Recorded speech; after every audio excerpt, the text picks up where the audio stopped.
Assalamualaikum warahmatullahi wabarakatuh. Kembali lagi Guru Muda akan membahas latihan soal SKB Formasi Guru Kelas. Kali ini akan membahas materi pokok pedagogik. Bagi teman-teman yang belum mengerjakan soal tryout, silakan mengerjakan terlebih dahulu. Silakan dicari linknya di kolom komentar.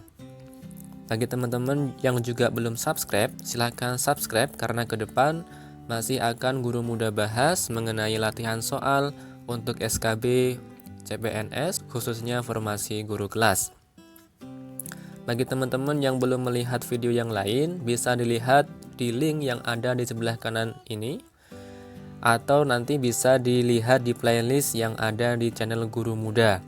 Di sana sudah ada playlist khusus pembahasan latihan soal SKB formasi guru kelas. Baik, kita mulai saja untuk nomor pertama. Guru akan melakukan analisis kualitas perangkat soal, tes hasil belajar dengan mempertimbangkan pada kesesuaian indikator, penggunaan tabel atau gambar, serta penggunaan istilah baku. Hal tersebut secara teoritis telaah soal difokuskan pada aspek A. Materi, konstruksi, dan teknik penulisan soal. B. Materi, konstruksi, dan bahasa. C. Materi, bahasa, dan data lapangan. D. Materi, kebermaknaan butir dan bahasa. E. Materi, kebermaknaan butir dan keterbacaan soal. Pembahasan. Secara teoritis, kualitas soal tes bentuk objektif dapat ditelaah dengan memperhatikan hal-hal sebagai berikut. Pertama, materi. Butir harus sesuai dengan indikator yang ditetapkan. Hanya ada satu jawaban yang benar dan pengecoh homogen dan berfungsi. Kemudian yang kedua adalah konstruksi. Pilihan jawaban yang berbentuk angka atau waktu disusun berdasarkan urutan besar kecilnya angka atau kronologis waktunya. Gambar atau grafik atau tabel atau diagram dan sejenisnya harus jelas dan berfungsi. Kemudian butir tes tidak tergantung pada jawaban sebelumnya. Dari segi bahasa, harus menggunakan bahasa yang komunikatif dan mudah dimengerti. Sehingga jawaban yang tepat adalah B, yaitu materi, konstruksi, dan bahasa. Soal berikutnya. Pak Udin menemukan beberapa peserta didiknya yang prestasinya bagus, selalu mencoret-coret buku catatan dengan berbagai ilustrasi sehingga tidak pernah rapi dan terkesan kotor. Tindakan yang sebaiknya dilakukan guru adalah A. Menegur dan menasihati agar menjaga kerapian buku catatan. B. Memberikan catatan penilaian dari aspek kerapian. C. Membiarkan dan tidak perlu mencampuri hak pribadi. D. Menanyakan strategi belajar yang dilakukan. Atau E. Meminta peserta didik memindahkan catatan ke buku baru. Pembahasan. Bentuk penilaian meliputi aspek pengetahuan, sikap, dan keterampilan. Ketiganya harus termuat dalam RPP dan pelaksanaan pembelajaran. Prestasi yang bagus dari aspek pengetahuan, sedangkan pemberian catatan terhadap kerapian adalah aspek keterampilan. Sehingga jawaban yang tepat adalah B, yaitu memberikan catatan penilaian dari aspek kerapian. Jadi meskipun siswa tersebut prestasinya bagus, tetapi dari segi keterampilan diberikan catatan karena selalu mencoret-coret buku catatannya. Soal nomor 3. Sebagian siswa mengalami kesulitan menjawab soal tes pilihan ganda yang disusun oleh guru. Hal tersebut disebabkan materi dalam soal sebagian belum dipelajari oleh siswa, karena materi tersebut seharusnya diberikan pada pertemuan berikutnya. Hal yang seharusnya dilakukan oleh guru dalam menyusun soal tes pilihan ganda pada aspek materi yaitu A. Butir soal harus sesuai dengan indikator. B. Pokok soal harus dirumuskan secara jelas. C. Menggunakan bahasa yang komunikatif dan mudah dimengerti. D. Panjang rumusan pilihan jawaban relatif sama. E. Butir tes tidak tergantung pada jawaban sebelumnya. Pembahasan. Secara teoritis, kualitas soal tes bentuk objektif dapat ditelaah dengan memperhatikan aspek materi. A. Butir harus sesuai dengan indikator yang ditetapkan. B. Hanya ada satu jawaban yang benar. C. Pengecoh homogen dan berfungsi. Jawaban yang tepat adalah A. Butir soal harus sesuai dengan indikator. Nah, sedangkan pilihan-pilihan yang lain ini bukanlah merupakan dari aspek materi. Jadi dari aspek materi ada 3 yang harus diperhatikan. Soal nomor 4. Analisis kualitas soal tes pilihan ganda secara teoritis pada aspek bahasa antara lain: A. Soal harus sesuai dengan indikator. B. Soal dapat dipahami dengan mudah. C. Pilihan jawaban harus homogen dan logis. D. Panjang rumusan pilihan jawaban relatif sama. E. Butir tes tidak tergantung pada jawaban sebelumnya. Pembahasan. Analisis kualitas soal tes dari aspek bahasa. Yang pertama, menggunakan bahasa yang sesuai dengan kaidah bahasa Indonesia. Yang kedua, menggunakan bahasa yang komunikatif dan mudah dimengerti. Yang ketiga, pilihan jawaban jangan mengulang kata atau frase yang bukan merupakan satu kesatuan pengertian. Yang keempat, menggunakan istilah baku. Sehingga jawaban yang tepat adalah B. Soal dapat dipahami dengan mudah. Alternatif pilihan jawaban salah atau pengecoh dalam suatu butir soal pilihan ganda dikatakan baik jika A. Jawaban pengecoh mengarahkan peserta tes untuk memilih jawaban yang benar.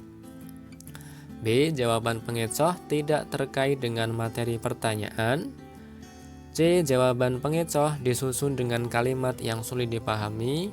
D. Setidaknya 5% dari peserta tes memilih jawaban tersebut. Atau E. Tidak satupun peserta tes yang memilih jawaban pengecoh. Pembahasan. Alternatif pilihan jawaban yang salah sering disebut dengan istilah pengecoh atau distraktor. Alternatif pilihan jawaban dalam suatu butir soal dikatakan berfungsi jika semua pilihan jawaban tersebut dipilih oleh peserta tes dengan kondisi di mana jawaban yang benar lebih dipilih daripada alternatif pilihan jawaban yang lain. Pengecoh berfungsi jika paling sedikit 5% dari peserta tes memilih jawaban tersebut. Sehingga jawaban yang tepat adalah yang B. Setidaknya 5% dari peserta tes memilih jawaban tersebut. Soal nomor 6. Setelah dilakukan ujian akhir semester dengan tes objektif, sebagian siswa mengalami kesulitan menjawab soal pilihan ganda yang disusun oleh guru. Butir soal yang disusun memiliki daya beda yang baik. Daya beda dimaksudkan untuk A. Membedakan butir-butir soal yang sukar dan butir-butir soal yang mudah. B. Membedakan kesulitan materi yang ditanyakan pada setiap butir soal. C. Membedakan kelompok yang pandai dan kelompok yang kurang pandai. D. Membedakan kelompok butir-butir soal yang valid dan tidak valid. E. Membedakan kelompok yang memperoleh nilai tinggi dan yang rendah. Pembahasan. Daya beda butir soal adalah indeks yang menggambarkan tingkat kemampuan suatu butir soal untuk membedakan kelompok yang pandai dari kelompok yang kurang pandai. Interpretasi daya beda selalu dikaitkan dengan kelompok peserta tes. Sehingga jawaban yang tepat adalah C. Untuk membedakan kelompok yang pandai dan kelompok yang kurang pandai. Itulah salah satu fungsi dari butil soal yang disusun memiliki daya beda yang baik. Soal nomor 7. Bentuk penilaian yang meminta peserta didik untuk menulis teks narasi, ekspositori, persuasi, atau kombinasi berbeda dari teks-teks tersebut merupakan contoh penilaian otentik yang berbentuk A. Menulis contoh teks, B. Menceritakan kembali teks, C. Kinerja, D. Pertanyaan terbuka, atau E. Jurnal. Pembahasan. Bentuk penilaian otentik pada aspek keterampilan adalah kinerja, proyek, dan portofolio. Dari pilihan jawaban di atas, menulis contoh teks sebagai bentuk penilaian kinerja. Sehingga jawaban yang tepat adalah menulis sampel teks atau yang A.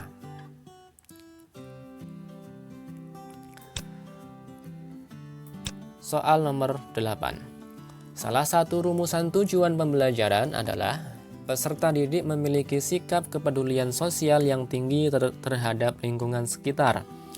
Bu Titi meminta peserta didik mengamati kemiskinan di sekitar sekolah. Manakah jenis penilaian holistik otentik yang paling sesuai? A. Meminta peserta didik mengerjakan tes pemahaman. B. Menilai laporan hasil pengamatan yang disusun peserta didik. C. Meminta peserta didik melukiskan kondisi masyarakat dan meminta pendapatnya. D. Mewawancarai peserta didik tingkat kemiskinan yang terjadi. E. Mengkategorikan jenis-jenis kemiskinan yang ditemukan. Pembahasan. Bentuk penilaian sikap meliputi observasi, jurnal, penilaian diri, dan penilaian antar teman. Pada kasus tersebut, pilihan yang tepat bentuk penilaiannya adalah melakukan observasi lapangan tentang kemiskinan, kemudian siswa diminta pendapatnya. Sehingga jawaban yang tepat adalah C.